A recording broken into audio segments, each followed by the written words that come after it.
இந்த வீடியோவில் நம்ம பார்க்க போகிறது புளி துவையல் எப்படி செய்கிறதுன்னு பார்க்கலாம். கிராமத்தில் இது ரொம்ப ஃபேமஸான ஒரு துவையல். இதுக்கு என்னென்ன தேவைன்றதை ஃபஸ்ட்டு பார்க்கலாம். சின்ன வெங்காயம் அதிகமாக சேர்த்துக்கோங்க. நான் பெரிய வெங்காயம் தான் சேர்த்துருக்கேன். காய்ந்த மிளகாய் ஒரு 15 எடுத்துக்கோங்க. கருவேப்பிலை கொஞ்சம் நிறையா 2 கைப்பிடி அளவு நீங்கள் கருவேப்பிலை எடுத்துக்கோங்க.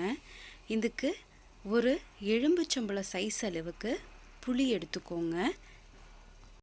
தேவையான அளவுக்கு உப்பு எடுத்துக்கோங்க. இதை எப்படி செய்கிறதுன்றதை பார்க்கலாம் வாங்க. ஃபஸ்ட்டு நாம் எடுத்துருக்கோம் இல்லையா காஞ்ச மிளகாய், அதை நல்லா அம்மியில் நைஸாக அரைச்சிக்கோங்க. நிறைய பேருக்கு காரம் பிடிக்காது. ஆனால் இந்த துவையல் செஞ்சு சாப்பிட்டு பாருங்கள், எல்லாருக்குமே ரொம்ப பிடிக்கும்.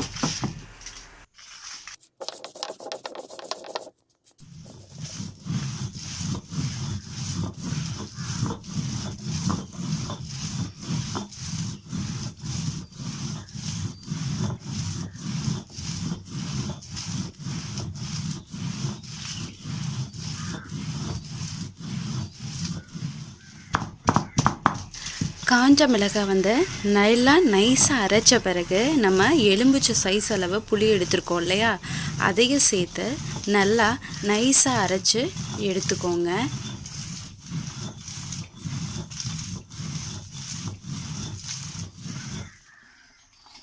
புளியை நல்லா அரைச்ச பிறகு நைஸாக அடுத்து நம்ம 2 கைப்பிடி அளவு கருவேப்பிலை எடுத்துருக்கோம் இல்லையா, அதையும் சேர்த்து நல்லா நைஸாக அரைச்சி எடுத்துக்கோங்க.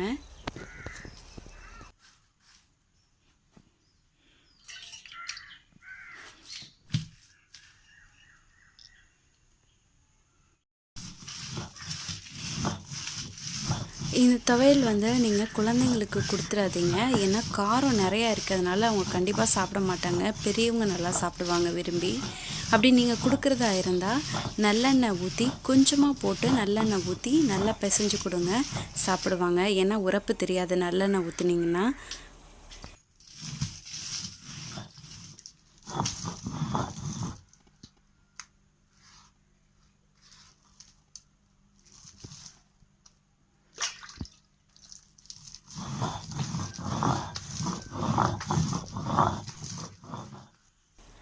அடுத்து துவையலுக்கு தேவையான அளவுக்கு உப்பு சேர்த்துக்கோங்க. நம்ம சாதத்தை பிசைஞ்சு சாப்பிட்றதுனால இந்த துவையலுக்கு கொஞ்சம் உப்பு கொஞ்சம் கூட சேர்த்தே நீங்கள் அரைச்சிக்கோங்க.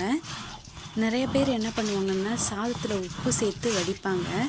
நாங்கள் அப்படி வடிக்க மாட்டோம். அதனால் நான் கொஞ்சம் கூட உப்பு சேர்த்து அரைச்சிக்கிறேன்.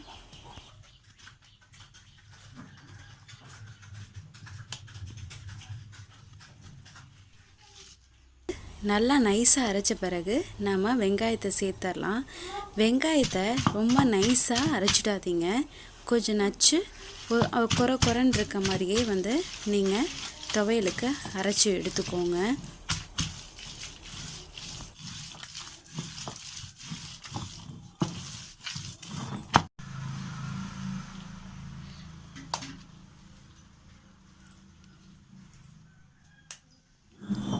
புளி துவையல் ரெடி ஆயிடுச்சு.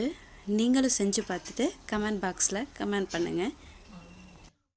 வீடியோஸ் உங்களுக்கு பிடிச்சிருந்ததுன்னா மறக்காமல் லைக் பண்ணுங்கள், ஷேர் பண்ணுங்கள், கமெண்ட் பண்ணுங்கள், சப்ஸ்கிரைப் பண்ணுங்கள்.